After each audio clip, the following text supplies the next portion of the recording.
right, what's today's date? It is the 30th? Yep, the 30th. Today is the 30th. Good job. All right, so we're going to run down a few things on this. Basically, this is the smoke test machine. What we have here is a very big version of a vaporizer. Okay, so what this does is it blows smoke inside the ventilation system. I currently have it hooked up to the clean out. We normally want to do it on the vent. It's just I don't have a scissor lift, so for inspection purposes, we're doing it this way. Basically, the reason that you run a smoke test is if the client says that they have a sewer gas smell or the bathrooms always smell really bad. This is the way that we can actually see that smell because it pumps smoke into the system, and that way we can visualize where the leak in the system is. The areas that there are going to be leaks are a cracked flange, a improper seal on a toilet, a floor drain that's dry, a P-trap that's not put together that the vapor seal's gone, the trap seal primer on an EFD is not working and refilling the EFD and no water's been dumped down it, so it's drained itself past the trap weir.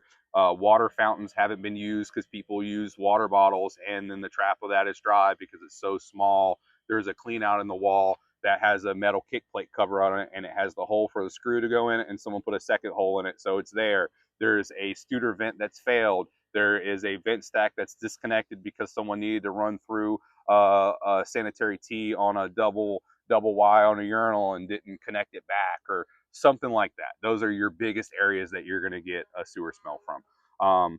So normally we'll do an investigation of all those things first just to see if we can instantly pinpoint it and don't have to come back to the shop and get it. But if it's a mystery or whatever, we can do it. Another thing that's random that will kind of throw you off too for a sewer gas smell is if you go on the roof and you notice that the vent stack is very close to the AC handler return, it's sucking sewer smoke up, sewer gas through the AC return, and then it's going to smell like cold poop 24/7. And then at that point, then all we would do is put a 90 on it, run 10 foot away from it, and stack it up. And we can go over code and all that, but basically just get it away from the AC return. That's why in code there's reasons for all that. Does that make sense? Yes, okay. So the normal operation of this is currently the gas door is closed. Okay. So we're going to go ahead and turn this into the on position with this red switch here. We are then going to take this black switch and turn it on the open the fuel door. Once the fuel door is open, we're going to check the choke. It's not cold, so the choke can be off. We're good there. Our throttle is going to be here. And then what we're going to do is we're going to go ahead and make sure this is all the way closed, because this is what opens to our actual sewer gas, our smoke that we have. This is a non-toxic fog. So with this quick release, what we're going to do is we're going to go ahead and fight for this to go on. Okay, now we're good, we're on. I like to do that before there's pressure, because if you do it with there's pressure and you do the quick release, it's going to squirt on you. At that point, then we can go ahead and pump this up and build pressure, just like a pesticide container. That's all this is. And less is more with this. So when you're running this, just remember, we barely want to crack this. You don't want a lot. You just want to barely crack it. So now that we have this hook with this closed off, this is pressurized, so we know we're good. So once this gets hot, we can crack it and get smoke. Let's go ahead and we're going to pull this out. That way we're not blowing air in the system right now. For this demonstration, we went ahead and backed the toilet because it would blow all the air out of it, and clear. It would push air into the system. That system is basically sealed out there for a most part because it does go to a septic tank, and then it's kind of underground, so it's not just open air sewer. So the only way for air to escape is through the vents. Here, I think we have a Studer vent, which pulls air in, doesn't really let air out, so it's kind of pointless for what we're trying to do.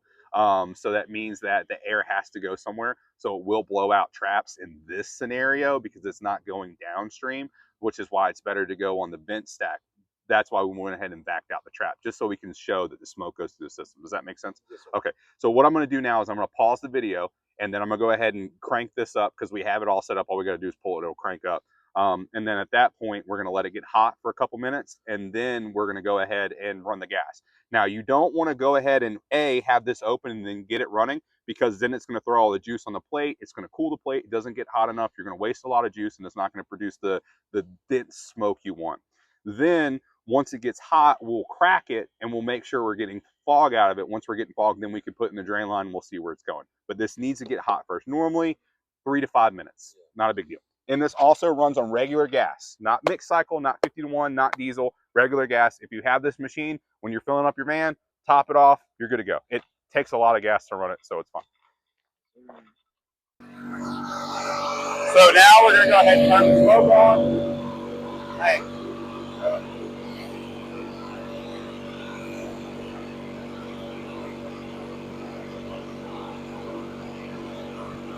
All right, now go ahead.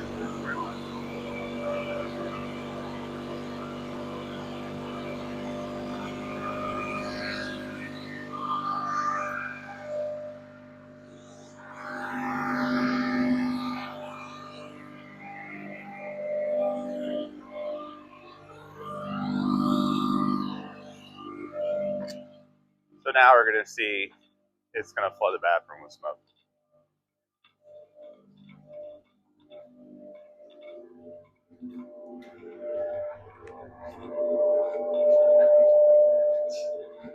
There you go. That's your problem. The toilet doesn't have water in the trap. So now what we're going to do that I didn't go over in the other videos is I am then going to run a box fan in here, and it's going to clear out all the smoke. Normally it's not going to be as prevalent as what you see here. It's just because I dried the trap.